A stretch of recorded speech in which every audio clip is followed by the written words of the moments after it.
un AINE que no es tan AINE, que se llama acetaminofén. ¿Listo? Hoy es la clase de los que los van a conocer como médicos, ¿cierto? Solo formulan acetaminofén. Hoy es el día de eso. Hoy van a van a darse cuenta que el acetaminofén no es tan fácil como eso. Bueno, entonces recordemos que el dolor se inicia por la activación de los nociceptores de la vía sensitiva ascendente, que puede ser de la vía de la columna dorsal lemniscomedial o de la vía espinotalámica, ¿cierto? Bajo esa perspectiva, pues recordemos que son las terminaciones nerviosas libres, pero la lesión del tejido genera principalmente la liberación de mediadores químicos como las prostaglandinas, la bradiquinina, el potasio, los iones, el ATP, todo eso que vimos en algún momento, creo que fue en la clase virtual, sobre eso, ¿cierto? Eso va a activar las vías de señalización, que pueden ser las fibras A delta o las C, actividad en las vías ascendentes, ¿cierto? Aquí, aunque parece que estuviera descendiendo, es porque el dibujo lo hicieron hacia abajo, pero es como si esto estuviera hacia arriba, ¿no? Vamos es para arriba, ¿listo? Esto es la piel, la médula, ¿cierto? Y el cerebro, ¿listo? Esa facilitación espinal es lo que hace que yo sienta el verdadero dolor. Es decir, que mucho del dolor que nosotros sentimos es mediado por la actividad que sucede en nuestra médula espinal, ¿listo? Ahí es donde va a haber más relaciones de la intensidad del dolor. Eso con relación al dolor somático, ¿listo? Con algunos de ustedes cuando vimos en cuarto, vimos el dolor como un síntoma y ahí veíamos cómo el dolor como síntoma se clasificaba en dolor somático, dolor visceral, ¿sí? Y dolor neuropático. ¿Sí recuerdan eso? Más o menos, los que vieron conmigo esa parte. Entonces, ese dolor, ese que acabamos de ver, es el somático. Cuando yo hablo de un dolor neuropático, significa que hay una lesión, generalmente que puede ser tumoral, traumática o de algún otro tipo, sobre alguna de esas tres neuronas sensitivas, que recordemos las cuales son: la primera que va del nociceptor a la médula, ¿cierto? La que va de la médula al tálamo, muy bien, y la que va del tálamo a la corteza, muy bien. Entonces, obviamente no son tres neuronas como tal, pero sí son tres segmentos de la misma vía. Si hay algún daño en alguno de esos tres segmentos, pues va a suceder esto.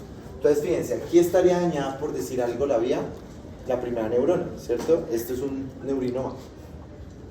Eso genera degeneración nerviosa periférica, lo cual hace que haya actividad espontánea, ¿sí? Es decir, de la nada el nervio se sobreestimula. ¿Por qué? Puede ser por la presión, por el tumor que está creciendo, porque lo cortaron, ¿cierto? Entonces esto pasa muy frecuentemente. Por decir algo, las personas les amputan una extremidad, ¿sí? Y al otro día llegan y dicen: es que a mí me duele la punta del dedo. ¿De cuál dedo? Pues de la pierna derecha. Señor, desde ayer no tiene la pierna derecha. Yo lo siento, ¿cierto? El síndrome del miembro fantasma. Eso es, ¿cierto? Dolor neuropático, porque no tiene un mecanismo. Fíjense que no hay un tejido que esté liberando, sino que es producto de eso, lo cual hipersensibiliza la médula, ¿sí? Hipersensibiliza la médula. Y así yo quito el estímulo directamente del nervio periférico, la médula se va a seguir estimulando. Entonces, digamos, cuando uno tiene una hernia discal, ¿por qué genera dolor la hernia discal? Porque está generando presión sobre el segundo segmento de la médula, señor.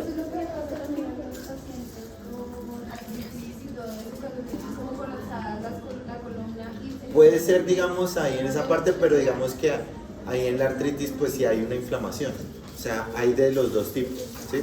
¿Dónde más pasa, por ejemplo, el dolor neuropático? En la fibromialgia. ¿Dónde más pasa el dolor neuropático? Por decir algo, yo tuve un accidente de tránsito y tuve una compresión de aquí a la extremidad y eso generó un daño en el nervio que está todo el tiempo ahí. Me fracturé el hueso, el radio del cúbito, y el cúbito me rompió el nervio cubital, ¿sí? Y esa ruptura del nervio cubital genera el dolor crónico. Señora. El dolor de la ciática es neuropático, es correcto. ¿sí? Entonces, todo lo que implique que la transmisión nerviosa, o sea, el problema sea en el nervio, ese es un dolor neuropático. Y ese es más complicado, porque como vamos a ver ahorita, o ya habíamos visto, mucho del dolor somático depende de las prostaglandinas, ¿sí? Mucho del dolor somático depende de las prostaglandinas, mientras que el dolor neuropático no. Por eso no sirve el ibuprofeno en dolor neuropático, ¿cierto? Y otra característica del dolor neuropático es que es crónico, ¿listo? Y entonces es ahí donde vienen cosas como las que ya vimos, como la suzetrigina, ¿cierto? O los opioides, ¿listo? Y pues eso genera, por decir algo, disestesias, ¿cierto? Que es un síntoma que es sentir algo donde no hay estímulo, ¿cierto? Por ejemplo, si yo siento que me está caminando aquí una hormiguita y no hay hormigas, eso es una disestesia, ¿cierto? O parestesia. O hay alodinia e hiperalgesia. ¿Qué es la alodinia? Es la percepción de dolor frente a un estímulo que no era doloroso. Entonces, por ejemplo, a mí me hacen así y eso me genera dolor, eso no tendría por qué generar dolor, eso se llama alodinia, ¿viste? Y es característico del dolor neuropático.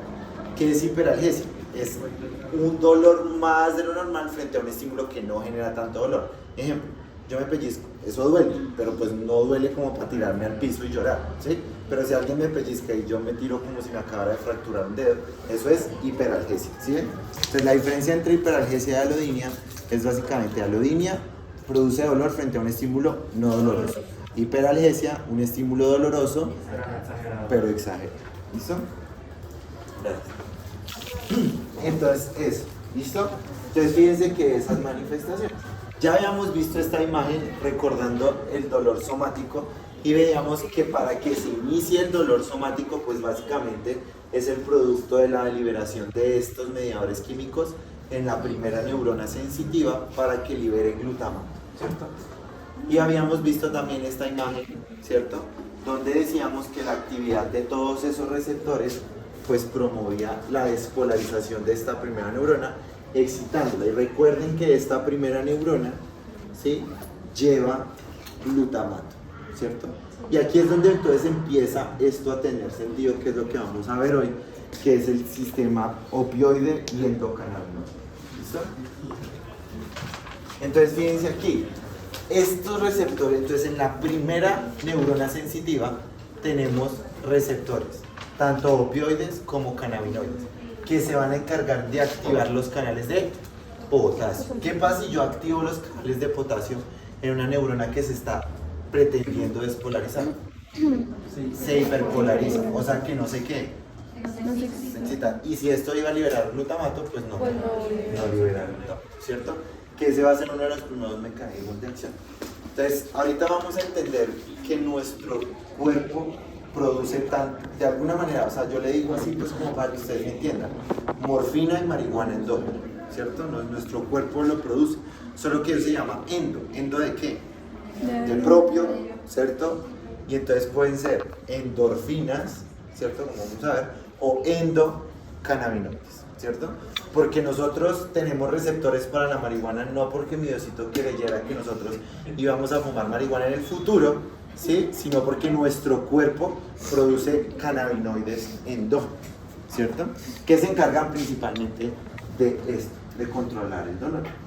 Y entonces recuérdense que en el dolor somático juega un papel muy importante esto que se llama la prostaglandina E2, ¿cierto?, que va a ser el producto del mediador químico más relevante a la hora de producir dolor somático. Fíjense que la prostaglandina E2 a través de sus receptores pues se encarga de bloquear canales de potasio, ¿cierto?, de activar canales de calcio, de activar el receptor TRPV1 que es de sodio y activar los canales de sodio dependientes del voltaje.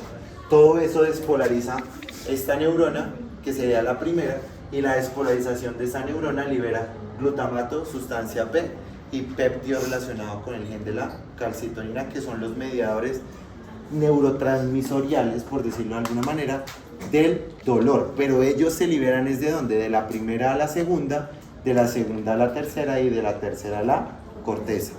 ¿Listo?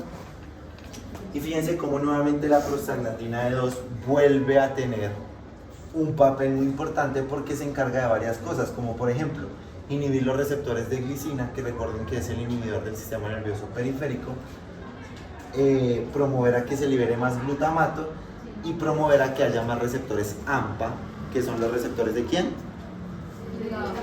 Del glutamato, ¿cierto? Si hay más receptores, pues hay más que glutamato. De los fármacos entonces que hemos visto hasta el momento, ¿cuál sería analgésico? Si estamos hablando del glutamato.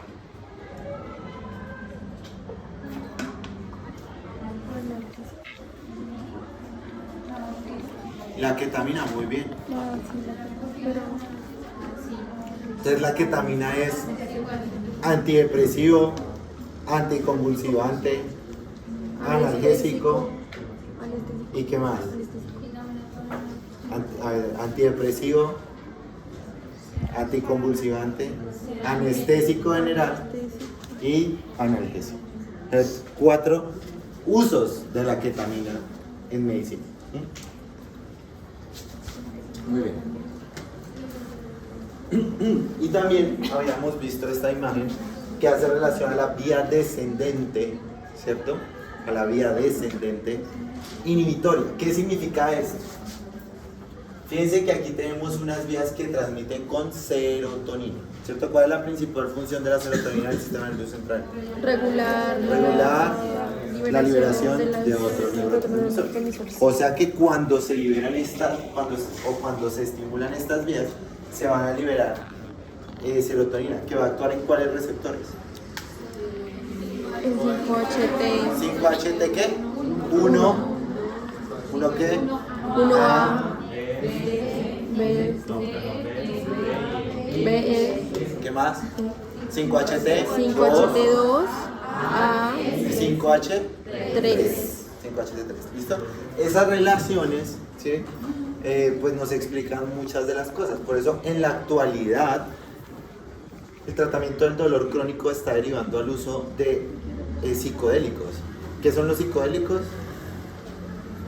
Agonistas de 5HT2A. Ah, pero sí ven que si estudian, ¿sí saben? Bueno, esos psicodélicos pues se están usando precisamente por eso. El estímulo agonista sobre estas vías que liberan serotonina, pues, ¿qué van a hacer? Bloquean, ¿cierto? La liberación de ¿cuál neurotransmisor se imaginan ustedes?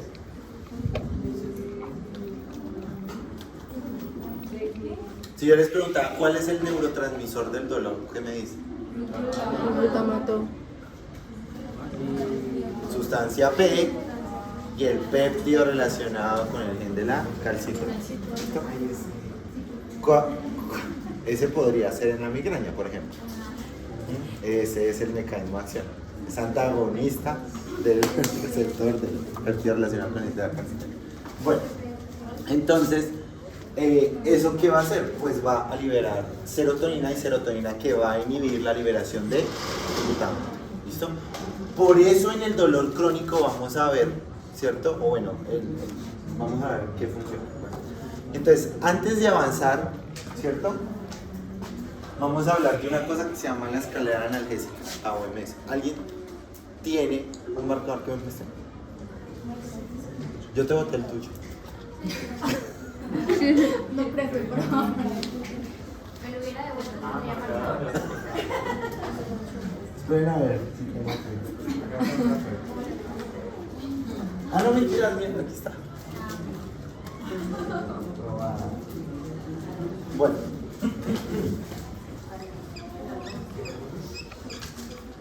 Y eso no se ve. ¿Cómo no? Bueno. Resulta que el dolor es una de las patologías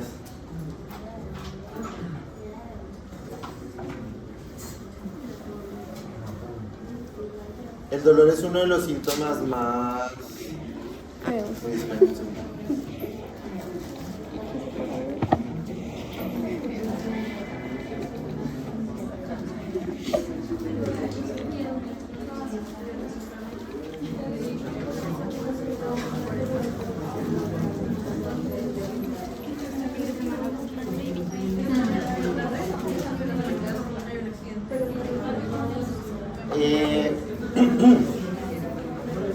bueno, el dolor es una de las manifestaciones más prevalentes que ustedes van a encontrar pues en la práctica clínica, ¿sí? Ustedes todo el tiempo van a hablar de eso, ¿sí? Entonces, digamos que la escalera analgésica de la OMS fue creada principalmente para tratar uno de los tipos de dolor más difíciles de tratar, que es el dolor crónico oncológico, el del cáncer, ¿sí? Es muy difícil de tratar. Entonces, digamos que uno busca eso, sin embargo, pues es el orden correcto en el que uno debería utilizar los analgésicos. Cuando yo hablo de analgésicos, vamos a hablar de los siguientes grupos de fármacos. El primero se llaman los antiinflamatorios no esteroides. ¿Listo? Antiinflamatorios no esteroides. ¿Listo? De los cuales vamos a tener, creo que una clase que es la de mañana. Pero pues hoy vamos a ver que existe uno que se encarga de eso. ¿Listo? AINES. ¿Listo? Luego tenemos el siguiente grupo de fármacos que, aunque uno los podría clasificar como AINES, la realidad es que no son AINES, ¿sí? Porque tienen otros mecanismos de acción diferenciales. Y entre ellos está la dipirona, ¿sí? Y el acetaminofén. Ahora sí les creo que no sé. ¿Listo? Dipirona y acetaminofén. Es el otro grupo de fármacos. Dipirona y acetaminofén. ¿Listo? Entonces, AINES y un grupo de fármacos que podría considerarse como AINES, pero la realidad es que ni estructural ni funcionalmente lo son.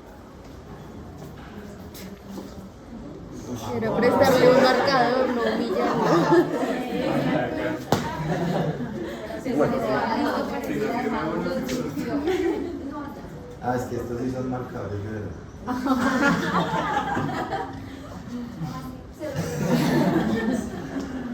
AINES, dipirona y acetaminofén sería el segundo grupo de fármacos. El siguiente grupo de fármacos serían los opioides, ¿cierto? Que son los que vamos a ver hoy, los opioides y estos. O sea, hoy vamos a enfocarnos en estas dos cosas. ¿Listo?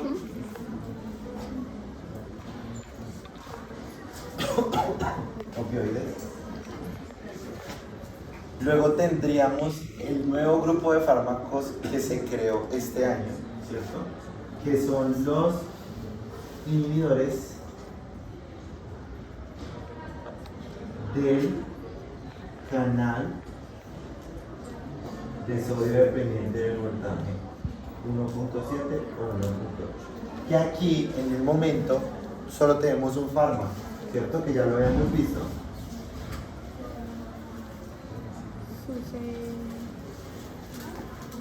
Sucetrinina.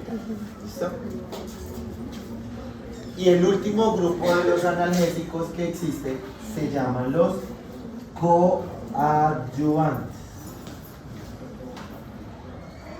¿Listo? Y en los coadyuvantes entonces tenemos los antidepresivos y los anticonvulsivantes. ¿Listo? Esos son los fármacos que sirven para tratar el dolor en la actualidad, ¿cierto? Los analgésicos son estos, ¿cierto? AINES, dipirona, acetaminofén, opioides, los inhibidores del canal de sodio dependiente de voltaje 1.718, que solo existe uno, se llama sucetrinina, y los antidepresivos y anticonvulsivantes, que son un grupo de analgésicos que se llaman coadyuvantes. ¿Listo? Coadyuvantes. Entonces, ¿por qué existe la escala analgésica de la OMS? Porque, por ejemplo, si ustedes hoy tienen un esguince de tobillo, pues yo empiezo desde aquí, ¿cierto? Yo no le voy a poner hidrocodona, ¿cierto? A un paciente que tiene un esguince del tobillo. O sea, lo puedo hacer, ¿sí? Porque pues todo se puede hacer. Pero a lo que voy es que no debería hacerlo, aunque la escalera analgésica de la OMS se creó para eso, pues no está relacionado con eso. ¿Listo? Entonces, en el primer escalón estaría ¿qué? AINES, ¿cierto? O acetaminofén. ¿Listo? Ese es el primer escalón. Independientemente de cualquier escalón, ¿sí? yo puedo tener o no coadyuvantes. Recuerden que esto es para el cáncer, ¿no? Recuerden que esto es para el cáncer, ¿sí? Entonces, si alguien tiene dolor de cáncer, pues yo empiezo y le doy ibuprofeno, pero le puedo dar pregabalina, por ejemplo, ¿sí? Digamos, todo el mundo que tiene dolor crónico tiene pregabalina, por decirlo, ¿cierto? Esa es la primera escala, ¿sí? Ahora, cuando yo avanzo en la escalera, no significa que deje atrás lo que tenía, ¿sí? ¿Qué significa si yo, entonces el paciente sigue con dolor a pesar de que tiene esto? Entonces, ¿qué hago? Subo. Pero al subir, ¿qué hago? ¿Le quito el acetaminofén? No. Sino que le agrego ¿qué? Aquí estaría entonces opioides débiles, como vamos a ver ahorita, ¿cierto? Opioides débiles, como por ejemplo la codeína, el dextrometorfano, el tramadol, el tapentadol, ¿cierto? Son opioides débiles. ¿Listo? Y hay que tener claridad de que esos opioides, ¿cierto? Esos opioides tienen que ser en forma por vía oral. ¿Listo? Por vía oral. Que el paciente sigue con dolor, ¿qué hago? Me subo, ¿cierto? Y aquí entonces es acetaminofén, opioides débiles, coadyuvantes, pero como yo le voy a evaluar, subo, si es opioides tengo que quitarle este, o sea, no le puedo dar dos cosas de lo mismo, ¿sí? Y aquí entonces estaría opioides fuertes. ¿Listo? O sea, sería el acetaminofén, bueno, Inés, y O opioides sea, pues fuertes. la base nunca se quita, y aquí sí empiezo a saltar, la base nunca se quita, o sea, la base es el acetaminofén. Ok, ya. Por eso, cuando ustedes le digan que solo formulan acetaminofén, díganles que sí, porque pues esa es la evidencia. ¿Qué dice mi cosa? Para ya me la tomé y la boté. Está ahí detrás de la maleta. Entonces, opioides fuertes, ¿cierto? Opioides fuertes. ¿Cómo cuáles? Hidrocodona, hidromorfona, morfina, fentanilo, ¿sí? Remifentanilo. Aquí yo tengo que evaluar la posibilidad y preguntarme si es por vía oral o por vía parenteral, ¿cierto? Dependiendo del dolor. ¿Listo? Y si aún así sigue con dolor, me subo al último escalón, ¿cierto? Que entonces ya hablaríamos de anestésicos, ¿sí? Y procedimientos. Y con anestésicos me refiero a anestésicos locales. ¿Listo? O los nuevos son. ¿Listo? O sea, aquí pues no lo han actualizado, pero pues yo creo que va a quedar en ese escalón que sería este fármaco correcto. ¿Listo? Pero ¿qué pasa? Entonces, aquí en este escalón, ¿qué debería tener acetaminofén, opioides, coadyuvantes y anestésicos con el procedimiento. Entonces ustedes van a ver que existe una especialidad médica que se llama medicina del dolor y cuidados paliativos, que trabajan en estos dos escalones, ¿listo? Del dolor. Entonces, esa es más o menos la escalera analítica del OMS y fíjense que utilizan todos los analíticos que estamos viendo. Bueno, desde la perspectiva de los mecanismos de acción, pues se entiende por qué los coadyuvantes son analgésicos, ¿no? ¿Qué hace un antidepresivo? El principal mecanismo de acción de todos los antidepresivos, ¿cuál es?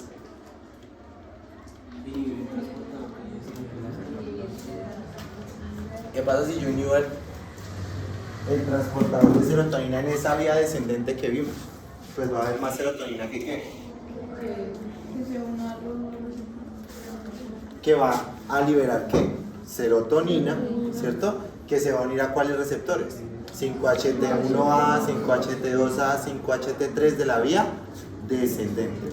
Si hay más serotonina actuando de esa manera, pues ¿qué va a pasar con la serotonina? Va a inhibir la liberación de glutamato. ¿Y por qué los anticonvulsivantes como la pregabalina, el gabapentin, el levetiracetam, la carbamazepina, ¿cierto? El ácido valproico son analgésicos? ¿Por qué?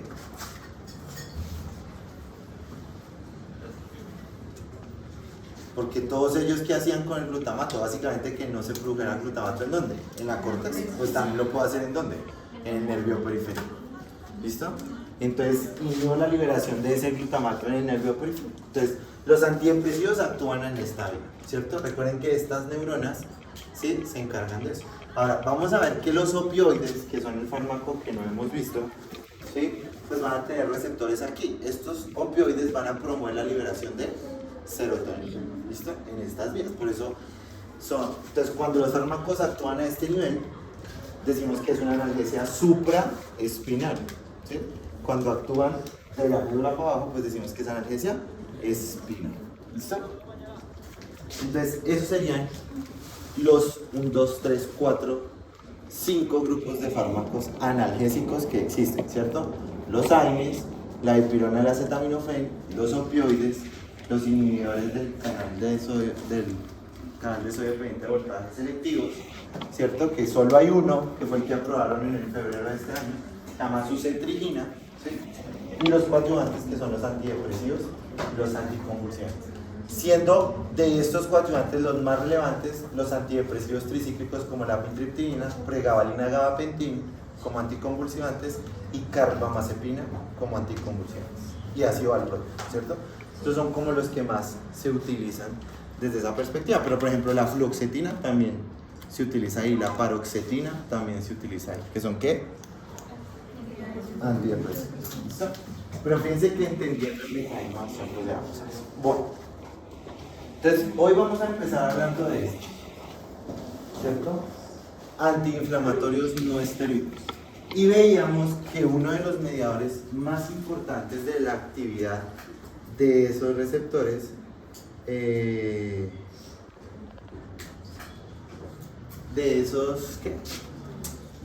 la modulación principal de ese dolor, pues es producto de este lípido eicosanoide que se llama la prostaglandina E2. Es el mediador más importante a nivel del dolor somático de tipo inflamatorio. O sea, podríamos hablar de ese sentido. ¿Sí? ¿Por qué? Porque pues...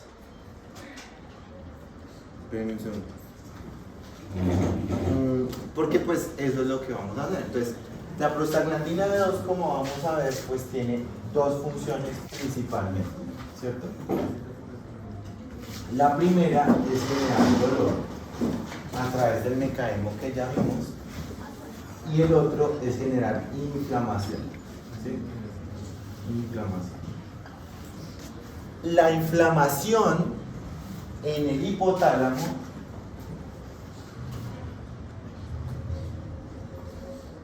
se llama fiebre. ¿Listo? Fiebre. ¿Vale? La inflamación que se produce en el hipotálamo la podemos traducir como fiebre. Por eso los analgésicos antiinflamatorios no esteroideos no solamente son analgésicos, sino que también son antipiréticos. ¿Listo? Antipiréticos, que sirven para tratar la fiebre. Entonces, básicamente la fiebre se produce porque cualquier cosa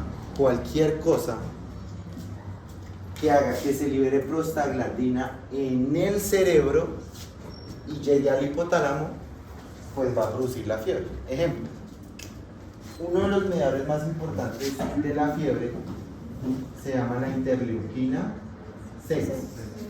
¿Listo?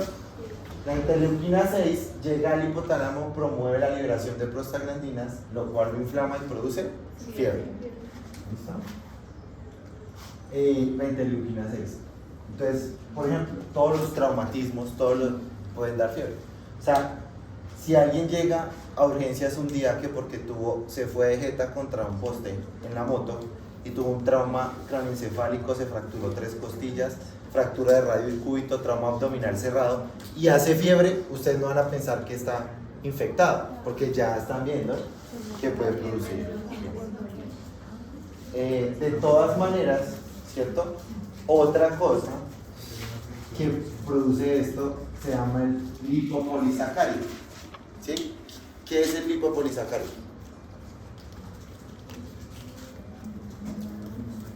Es la capa de las bacterias. Muy bien, por eso las infecciones dan fiebre. El lipopolisacárido libera interleuquina 6 o el propio lipopolisacárido activa la liberación de prostaglandina E2. Por eso es tan importante entender entonces, cuando ustedes tengan un paciente con fiebre, que aunque deben tratar la fiebre, lo menos importante es la fiebre. ¿Sí me entienden? Porque el problema no es la fiebre, es lo que está causando la fiebre. ¿Sí? ¿Qué otras cosas producen fiebre? El cáncer. ¿Sí? El cáncer produce fiebre, la tuberculosis produce fiebre, las enfermedades reumáticas producen fiebre, ¿cierto? Artritis reumatoide, ¿por qué? Porque libera interleuquina. ¿Listo? Entonces básicamente cualquier cosa, las dos cosas que más producen fiebre son la interleuquina 6 y el lipopolisacárido de las bacterias, ¿cierto? Y todas las proteínas virales también, por eso todas las gripas pueden dar fiebre, por eso todas las enfermedades virales cursan con fiebre, porque todos son antígenos que promueven la liberación de interleuquina 6, lo cual libera prostaglandina E2 en el hipotálamo, ¿cierto? Por eso los antipiréticos, ¿cómo actúan? Pues si no hay prostaglandina E2, no se inflama el hipotálamo, luego no hay fiebre. ¿Listo? Muy bien, entonces lo primero que tenemos que hacer para entender eso es entender cómo se produce la prostaglandina E2. Pero ustedes ya están aburridos de ver esta gráfica. Hartos, mamados, porque la vieron en fisio. Y es el metabolismo del ácido araquidónico. Fácil, ¿no? El metabolismo de los eicosanoides, que son mediadores de la inflamación. Todo. Muy bien. Entonces tenemos el ácido araquidónico y tenemos una enzima que se llama la prostaglandina endoperóxido sintasa. ¿Listo? Así se llama la enzima que nos interesa. Prostaglandina endoperóxido sintasa.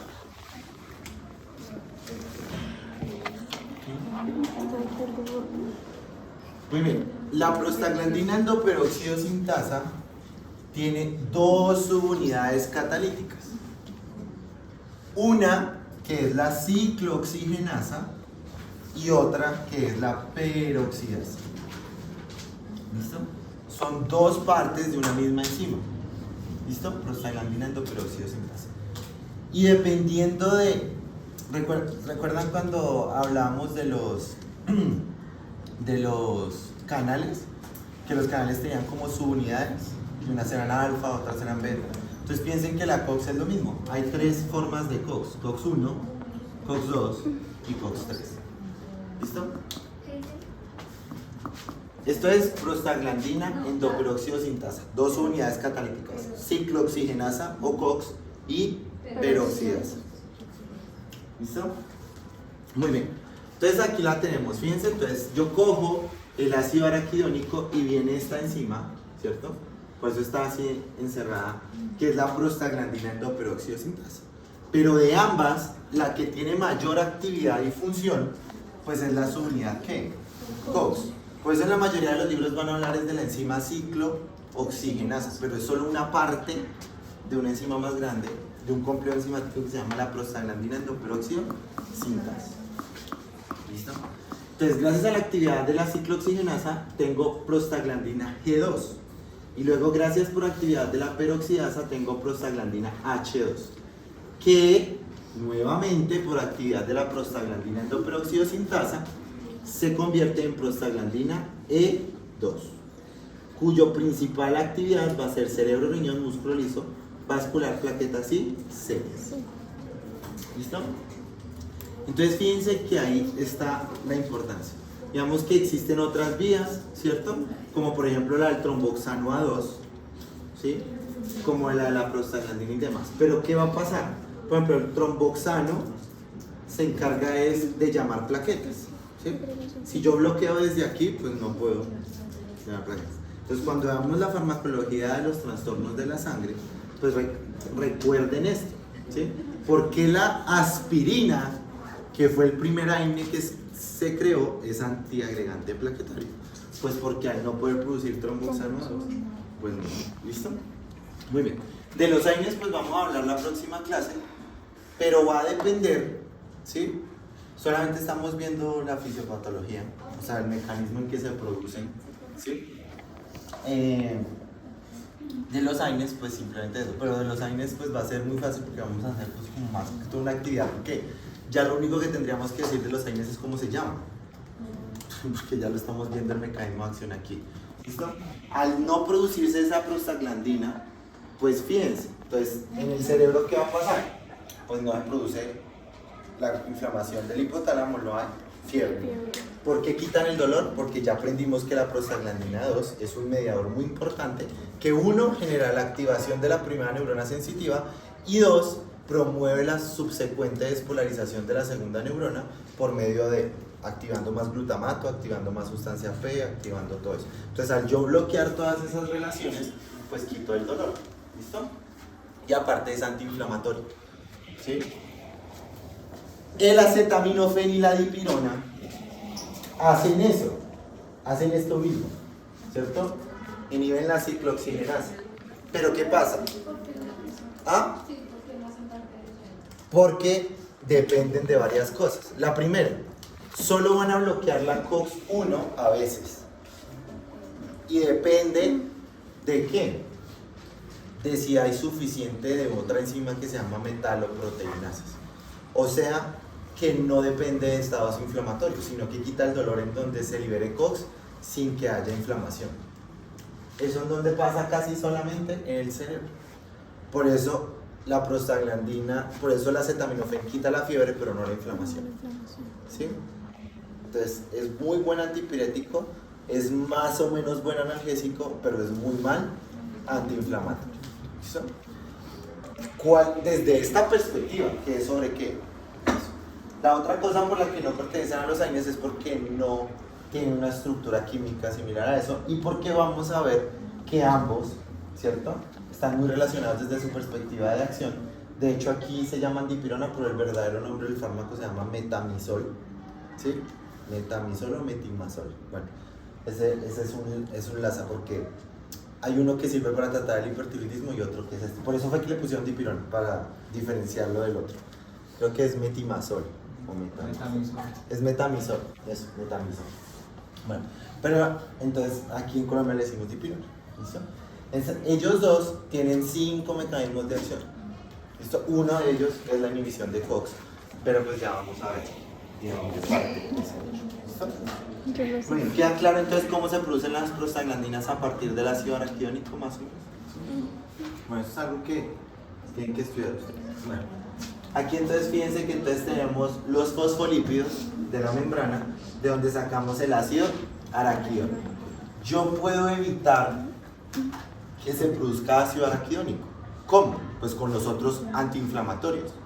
Si hay no esteroideos, hay esteroideos, ahí están los corticoides. Sí, pero los corticoides creo que son el otro semestre. Bueno, entonces esteroides funcionan como inflamatorios. Por eso todas las enfermedades inflamatorias reumáticas que les damos, corticoides.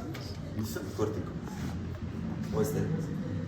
Luego, después de que tengo el ácido araquidónico, entonces tengo la prostaglandina endoperóxido sintasa, que tiene 2 subunidades, ciclooxigenasa y peroxidasa. Fíjense cómo, ¿sí?, tienen 3 tipos de COX, que es la ciclooxigenasa. Y por ejemplo, COX-1 es más inhibitoria, es más inhibida por los no esteroideos generales, como por ejemplo ibuprofeno, diclofenaco, ketorolaco, ciclobenzaprina, todos esos. ¿Sí? Hay una tabla gigantesca de AINES que existen. Dentro de los AINES hay unos que son COX-2 selectivos, que son los únicos fáciles de aprender, porque su stem es COXIB. ¿Listo? COXIB, celecoxib, rofecoxib, bueno, todos esos, que son selectivos por COX-2. El acetaminofén o paracetamol se cree que es selectivo de COX-3, ¿cierto? Y COX-3 solo se produce en el cerebro, ¿sí? Por eso sirve para el dolor de cabeza y para la fiebre. ¿Listo? Pero no sirve, por ejemplo, si yo tengo un tobillo desguinzado, no me sirve el acetaminofén, ¿cierto? Pues básicamente el acetaminofén que sirve para un dolor leve y para la fiebre y para el dolor de cabeza, ¿sí? Pero ¿por qué el acetaminofén entonces es la pieza central de la escalera analgésica de la OMS? Pues vamos a ver, porque tiene muchos mecanismos de acción. ¿Listo? Bueno, ya teniendo claro eso, entonces vamos a empezar a hablar de los grupos de fármacos. Vamos a empezar primero por los opioides. ¿Listo? Los opioides son los fármacos más antiguos que existen en el mundo, ¿sí? Así como el dolor ha sido el síntoma más prevalente en la historia, pues los opioides también han sido los fármacos más prevalentes. ¿Listo? Los opioides son un grupo de fármacos que están derivados. Bueno, otra vez. Los opiáceos, más bien, ¿cierto? Son un grupo de fármacos que derivan de una mática que se llama papaver somnífero o la dormidera, ¿sí? O también conocida como la amapola. ¿Listo? La amapola. ¿Listo? Que tiene un alcaloide que se llama el opio, ¿sí? Opio. Entonces, todo lo que provenga del opio es un opiáceo, ¿sí? Opiáceo. Opiáceo.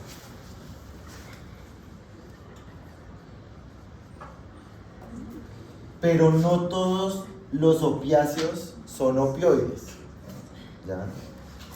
Un opioide, entonces vamos a ver, un opiáceo es una molécula que provenga del opio, ¿listo? El opio en forma de fármaco se llama morfina. Morfina.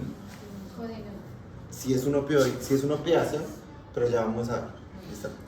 Entonces, morfina es el fármaco inicial, ¿listo? La morfina recibe su nombre y fue sintetizada químicamente en 1673, ¿listo? En esa época pues no habían formas de nombrar los fármacos, no habían reglas ni absolutamente nada. ¿Cuál es el dios del sueño? Morfeo. Luego el fármaco se llama morfina, ¿listo? Porque produce sueño, ¿listo? Por esto hubo guerras, por esto fue que la India se separó del imperio inglés, ¿cierto? Una guerra que se llamó la guerra del opio, ¿sí? Y muchas otras cosas más, ¿cierto? Los chinos eran los que más cultivaban la amapola, ¿cierto? Y ahí está. Bueno, morfina, ¿listo? La morfina antes pues se extraía en forma de machacar las hojas y la flor principalmente. ¿Ustedes han visto la flor de la amapola? No traje una flor. Es como un cocuyito así verdecito, lo más bonito, que tiene una flor roja. Es bonita.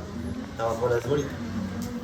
Si usted coge ese cogollito y lo rompe, le sale como si fuera leche, ¿cierto? Por eso en Game of Thrones hablaban de la leche de amapola, ¿cierto?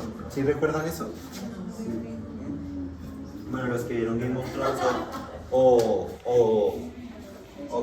la Casa del Dragón, hablan de la leche de amapola, ¿cierto?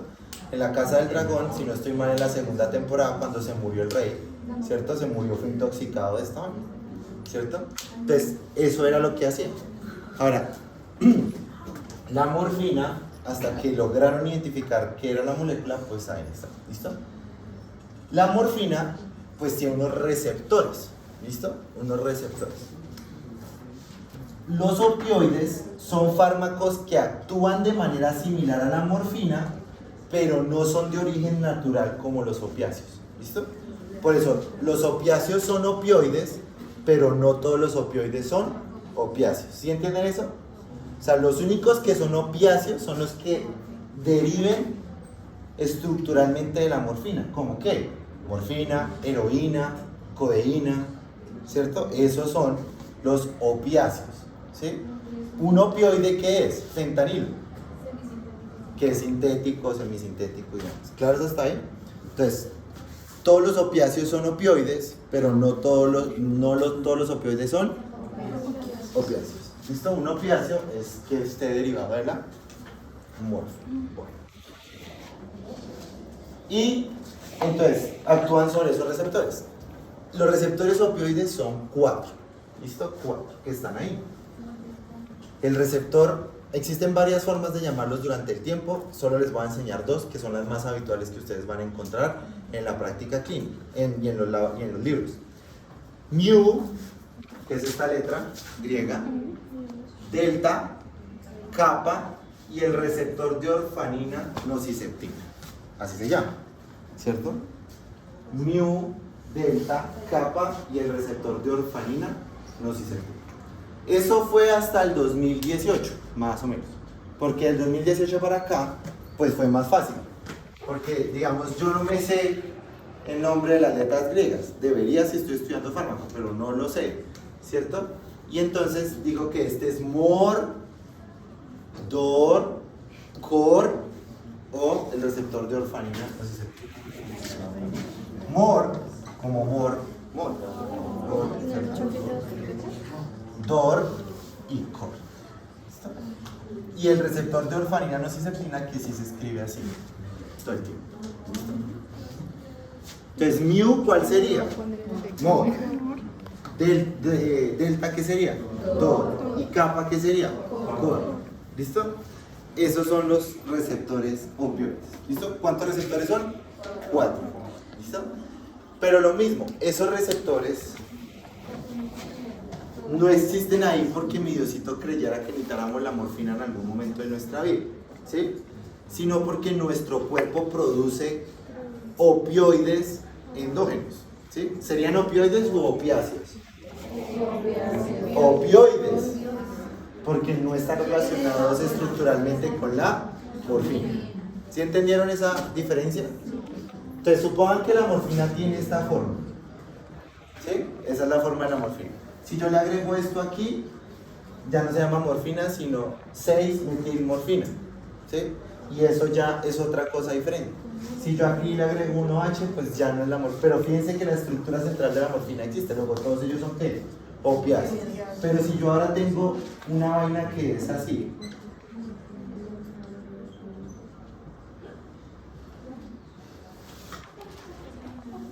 pues eso ya no se parece a la morfina, luego es un opioide.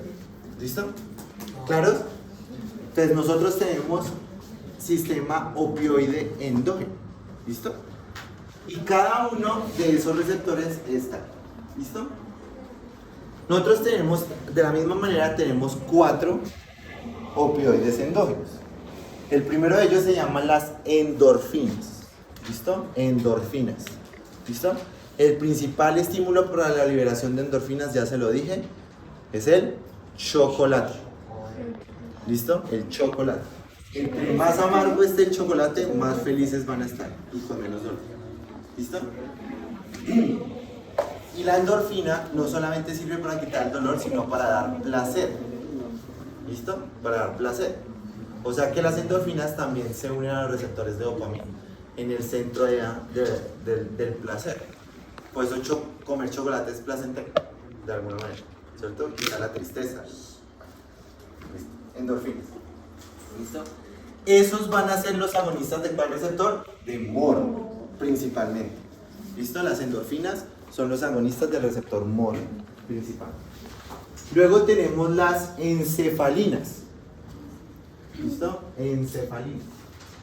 Y las encefalinas son agonistas principalmente del receptor DOR. ¿Listo? O de delta. Encefalinas. ¿Listo? Luego tenemos la dinorfina, ¿cierto? Que es principalmente de COR, y la orfanina nociceptina, que es del receptor de orfanina nociceptina. ¿Listo?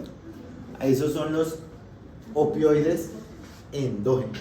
¿Listo? Endógenos. Entonces, ¿por qué será que yo llego y me pego aquí con esto y tengo dolor? ¿Sí? Me acabé de pegar, me está doliendo. ¿Pero me va a doler hasta el final de la clase?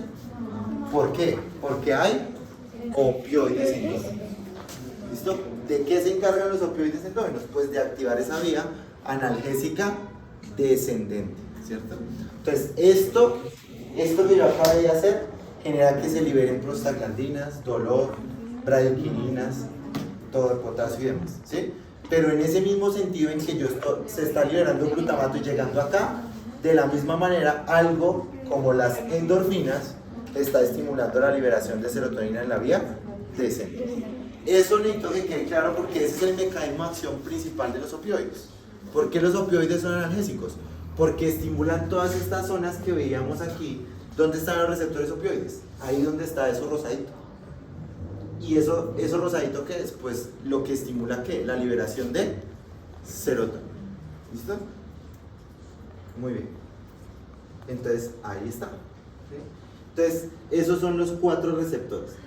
Y todos estos, solo este poquito, son los efectos de los opioides. ¿Listo? De los cuales lo que más nos interesa pues es la analgesia, ¿cierto? Lo que más nos interesa es la analgesia. Entonces fíjense, analgesia supraespinal, bueno, todos los opioides principalmente son agonistas totales, parciales o inversos de MOR. Todos los opioides. ¿Listo? Todos son agonistas de MOR. La mayoría de las acciones de los opioides son derivadas por MOR. ¿Listo? Una de las más importantes pues es la analgesia. Fíjense que produce analgesia supraespinal, analgesia espinal y analgesia periférica. Analgesia supraespinal, ¿cómo? Pues uniéndose al receptor opioide que estimula la liberación de serotonina de esa vía descendente. Analgesia espinal, ¿cómo? Pues haciendo eso que veíamos al principio, espinal y periférica. Esto. Opioides, ¿cierto? Receptor MOR, activan los canales de potasio, hiperpolarizando la neurona y pues generando eso. ¿Listo? Y periférica por la misma razón. Otro de los efectos más importantes de los opioides se llama depresión del centro respiratorio.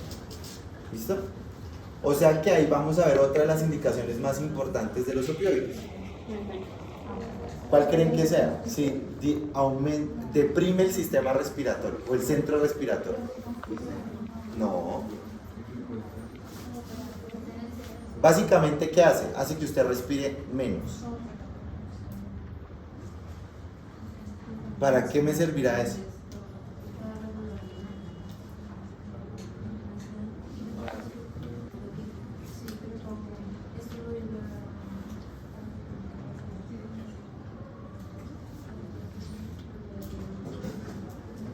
Cuando usted toma un opioide, hace que su centro respiratorio funcione menos. ¿Para qué sirve el centro respiratorio? Pues para enviar señales al diafragma para que se controle, ¿cierto?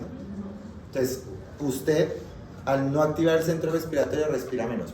¿Para qué me servirá eso? ¿Ah? Para la taquipnea. Pero ¿cuándo la taquipnea es maluca? ¿Todo el tiempo? A veces la taquipnea puede ser lo único que nos mantiene vivo a usted. ¿Ah?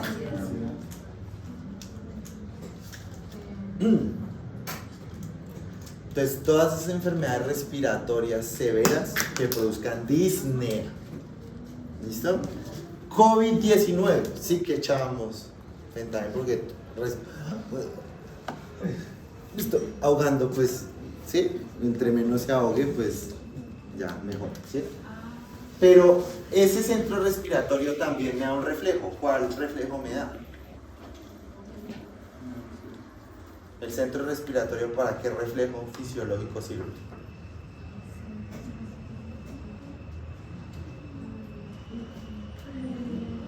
Un reflejo. ¿Cuál reflejo?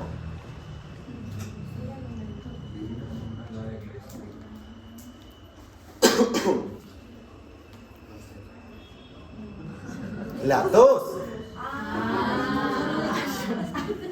La tos. O sea que todos los antitusígenos son opioides. ¿Se han escuchado la hidrocodeína tartrato? Eso es un fármaco para la tos. ¿Han escuchado dextrometorfano? ¿No? Ese es el nombre en denominación común internacional del Robitussin. ¿El dextrometorfano qué es? Un opioide. ¿Listo? Entonces disminuye la activación del centro respiratorio. ¿Listo? Muy bien. ¿Qué más produce? Otra de las cosas más importantes que produce. bueno, miosis, pero pues eso solamente será importante en la intoxicación. Otra cosa que producen es disminución de la motilidad gastrointestinal. Disminución de la motilidad gastrointestinal. Hay receptores opioides en el intestino que disminuyen la motilidad gastrointestinal. ¿Para qué utilizaremos los opioides con ese mecanismo? Para la diarrea, muy bien. Loperamida es un opioide. ¿Listo? La loperamida es un opioide. ¿Listo? La única diferencia y cuando veamos diarrea es que la loperamida está hecha para no atravesar la barrera hematoencefálica. O sea que su único efecto va a ser ¿en dónde? En el intestino. ¿Sí? Por eso no tiene los efectos analgésicos. Bueno, y luego viene lo maluco, que produce sedación, porque por eso fue que le pusieron morfina. Produce alucinaciones que principalmente son mediadas por los receptores core, ¿cierto? Y produce dependencia y adicción. ¿Listo? Que son los otros mecanismos principalmente de eso. ¿Listo? Euforia. ¿Y eso sería por los niveles de serotonina? Pues precisamente porque produce la liberación de serotonina y la serotonina activa los 5-HT2A y genera dependencia y alucinaciones. Por eso todas las canciones del reggaetón, ¿cierto? Hablan de la famosa 512, ¿sí? ¿Sí? ¿Se ha escuchado un 512 en las canciones de reggaetón? ¿No? Se hace la que no me conoce, pero en mi cama se volvió más, ¿qué? Ah, ahora sí. 512 es acetaminofén con codeína. La codeína es un opioide que genera adicción, euforia y demás, ¿cierto? Entonces, pues ahí está. ¿Por qué se llama 512? Porque en Estados Unidos la tableta viene así y dice 512. Déjame 512. Todos esos son factos.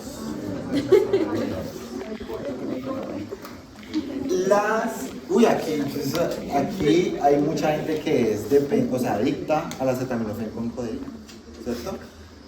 512 es como lo más nuevo, ¿no? Porque antes le decían el nombre comercial. ¿Cuál es el nombre comercial? ¿Cierto? Ya muy viejo porque era de Don Omar, Percocet. Percocet. Yo no tenía ni idea. ¿Listo? Entonces, digamos que eso siempre ha sido una droga de abuso, básicamente. Pues un analgésico muy bueno, pero pues lo usan de droga. Bueno, muy bien. Todos los receptores opioides son receptores acoplados a proteínas G. Todos los receptores opioides son receptores acoplados a proteínas G. ¿Listo? Y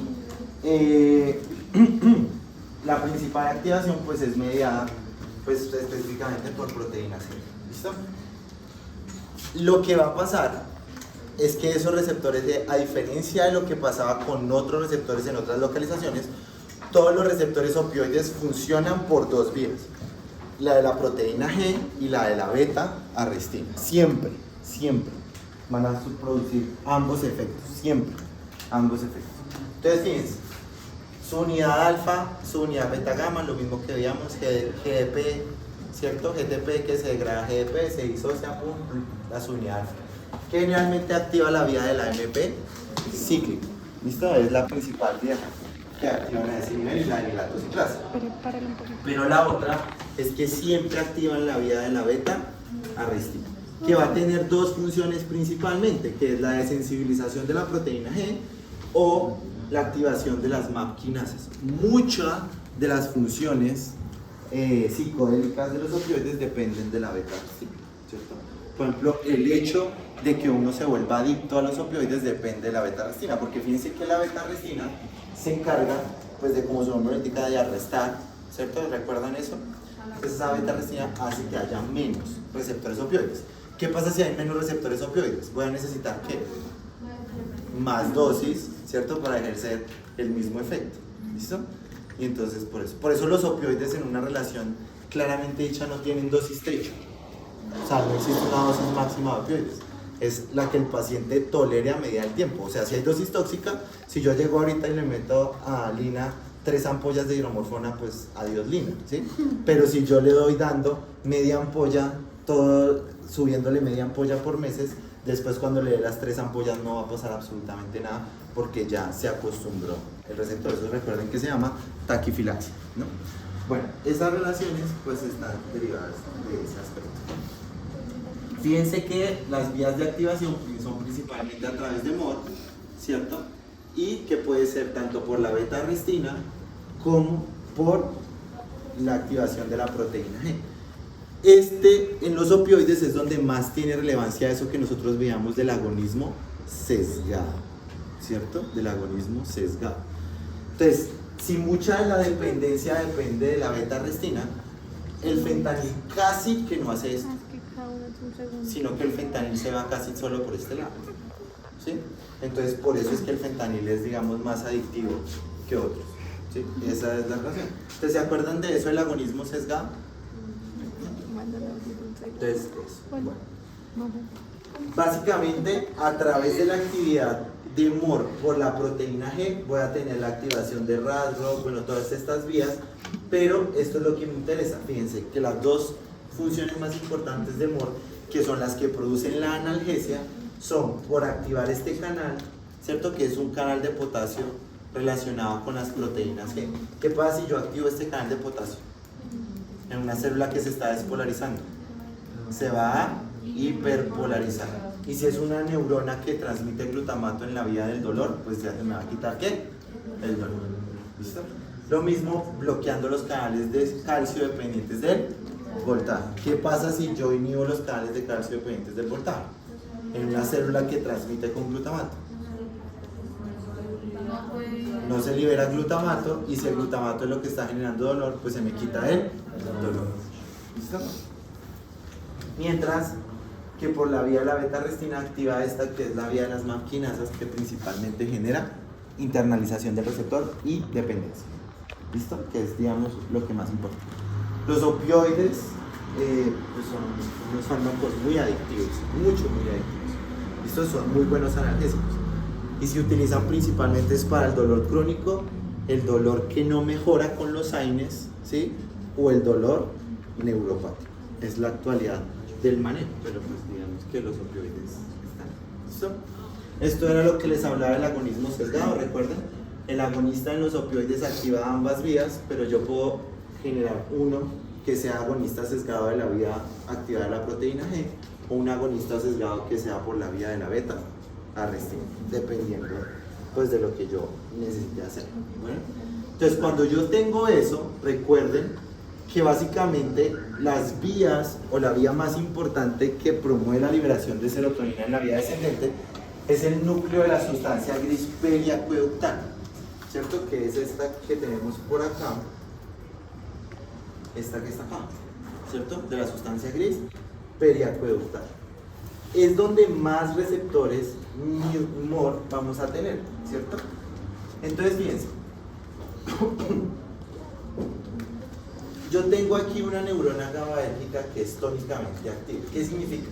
Que esta neurona GABAérgica va a inhibir la liberación de serotonina, ¿sí? ¿Qué va a hacer los opioides? 1. Inhibe GABA. Y 2. Promueve la activación de la serotonina. Es como la principal función de los opioides. ¿Listo? Fíjense que eso lo va a hacer no solamente desde la sustancia gris periacueductal, sino también en la médula. Y esto explicaría ese mecanismo que se llama analgesia supraespinal. La analgesia espinal pues se entiende por la activación de los canales de potasio y la activación y la inhibición de los canales de calcio. Entonces, cuando yo les pregunto el mecanismo de analgesia supraespinal de los opioides, pues es por activación de la vía serotoninérgica descendente de la sustancia gris periacueductal, ¿cierto? Y cuando les pregunté por la analgesia espinal, ¿es por qué? Mediada por los canales de potasio y calcio en la médula. ¿Sí entienden? ¿Listo? Esos digamos que son los mecanismos analgésicos más importantes de los opioides. Bueno, esta se me fue ahí. Esto simplemente para explicar el mecanismo de la analgesia espinal, ¿cierto? Analgesia espinal de los opioides. la activación de MOR, ¿cierto? Del receptor, ¿qué hace? Activa el canal de potasio y bloquea los canales de calcio dependientes del voltaje. ¿Listo? Si yo activo canales de potasio y inhibo los canales de calcio dependientes del voltaje, eso se traduce en hiperpolarización. ¿Listo? Eso es básicamente lo que hacen los opioides. Bueno, aquí lo mismo para hablar de esas relaciones y si quieren lo dejamos hasta ahí y mañana entonces continuamos con los